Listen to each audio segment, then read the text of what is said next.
Now I've got two solid pieces that are sealing properly.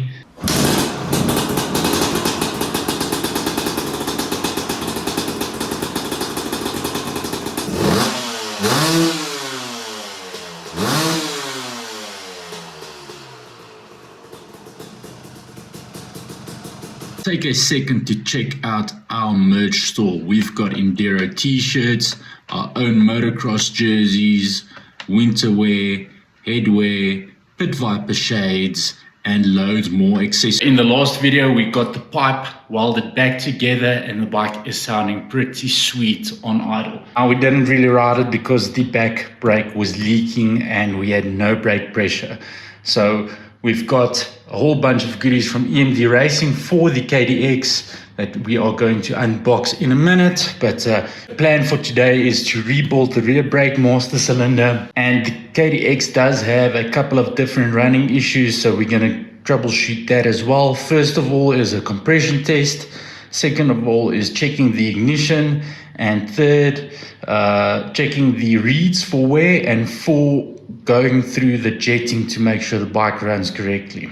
Off camera, I did pull the ignition cover off, and the flywheel can only be keyed in one certain way, so it is literally impossible to get the timing off on this bike. One thing that I did notice was there was a bit of rust on the timing mark, so I cleaned up the flywheel, put it back together and made sure the cover seals nicely so moisture doesn't get back in there again. If you guys talk to JJ at EMD Centurion, tell him that Mud and Dust Motor sent you and you will get a small discount on your order. They also ship countrywide, so if you are in another province in South Africa, then talk to JJ, he'll hook you up, get the parts delivered to your door. First off, some fresh fuel line. We've got our Boyson dual stage power reeds for the KDX to replace the stock reeds. Spark plug, just because. And then the master cylinder rebuild kit, and this is what we're going to be starting off with. Before we go through and reassemble the master cylinder with the fresh kit, I'm going to go through and clean up all this junky paint and clean up all the individual components for the brake rebuild as well.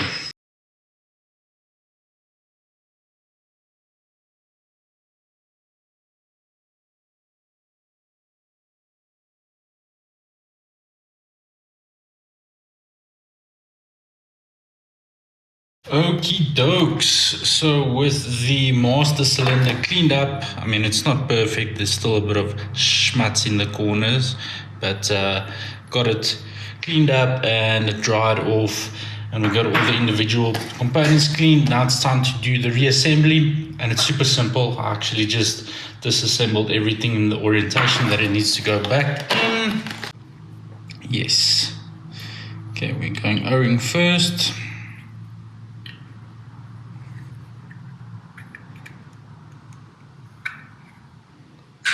There we go. Your retaining clip over this little rod for the clevis. Go ahead and compress that. Then you can go ahead and install your dust boot. This on the bike. And that's the master cylinder rebuild done.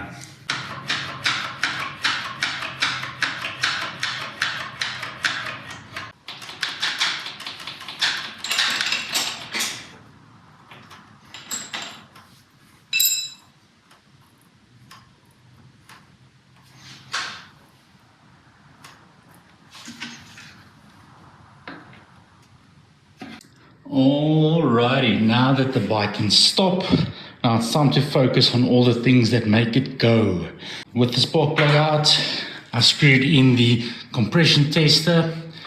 Now, low compression can definitely cause some terrible running issues, and the spec for these KDX200s is between 140 and 200 psi. So we're going to be looking at the reading in the inner circle. And what you do is you basically kick over the bike until the compression reading stops going up.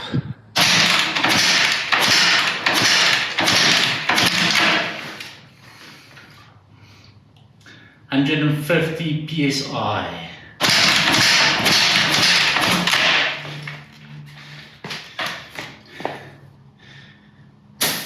Definitely not ideal.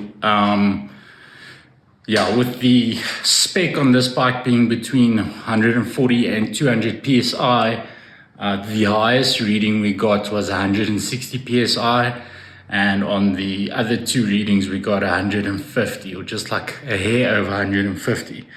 So it's definitely on the lower side, and we would have to do a top-end rebuild real soon. But from doing some research, I don't think that's entirely our issue.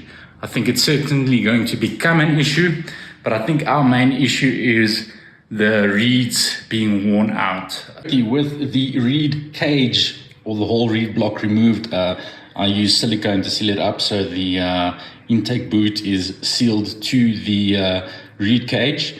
Now we've got the Boyson dual stage power reeds. Cool thing about these is they come with their own rev plate, so we don't need to reuse these rev plates. But I've got the one side thrown on, and on the other side you can actually see that little black rim where those two leaves are not sealing up properly. So I'm fairly confident that the reeds are causing our main running issue. And you know, these, you can actually feel that they vary in stiffness and the flexing kind of weird. Like this middle one's a little bit softer on one side than the other. And the instructions actually state that the reeds will make the bike run slightly rich on the main jet and slightly lean on the pilot jet. Working from stock jetting as a baseline, they give you instruction on where to set your bike needle in the middle clip. For the main jet, you might have to go a little bit lower, and for the pilot jet, you might have to go a little bit richer. The installation instruction is very, very simple. You just remove the 3 screws, remove the old leaves, replace it with the new stuff. They do say in the instruction manual, if the bottom leaf does not seal properly, that you can flip it around. So you just got to check for that.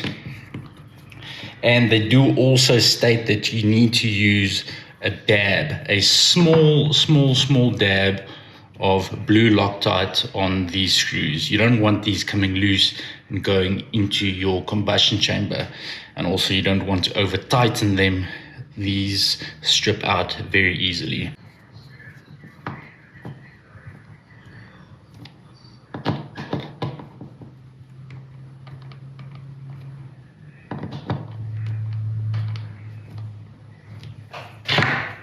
And there we go. Now I've got 2 solid pieces that are sealing properly and that have a consistent feel throughout. And obviously, being the dual system, it's got the 2 leaves and its own rev plates. I think we're going to go straight up to the 52, and work from there. We can always work it back to the 48 if needed.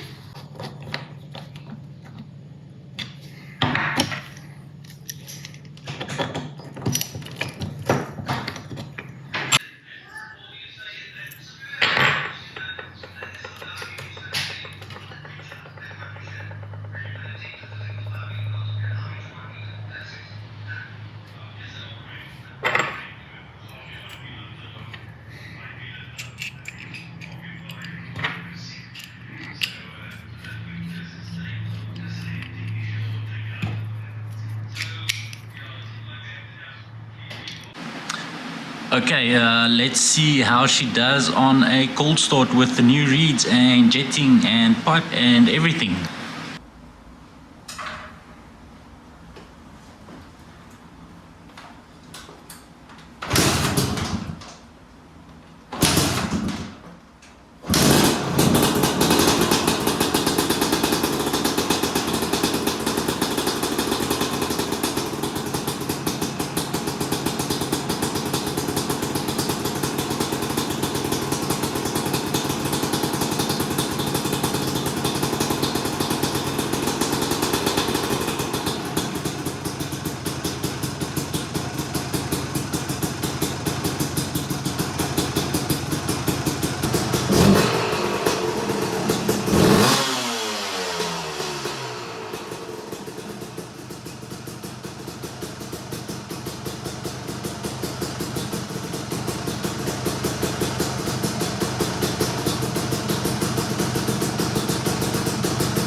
Okay, well, the bike started up really easily.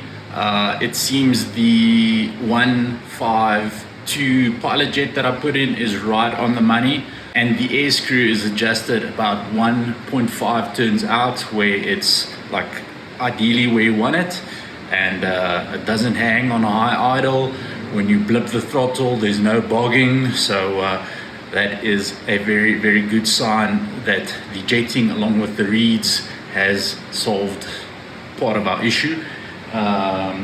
Now it's just time to load the bike up, take it for a ride to test out that mid-range so we can adjust the needle and the main jet properly. Join us on the next video when we actually take this bike out in the field and test ride it a bit and see if we improved on any of the issues.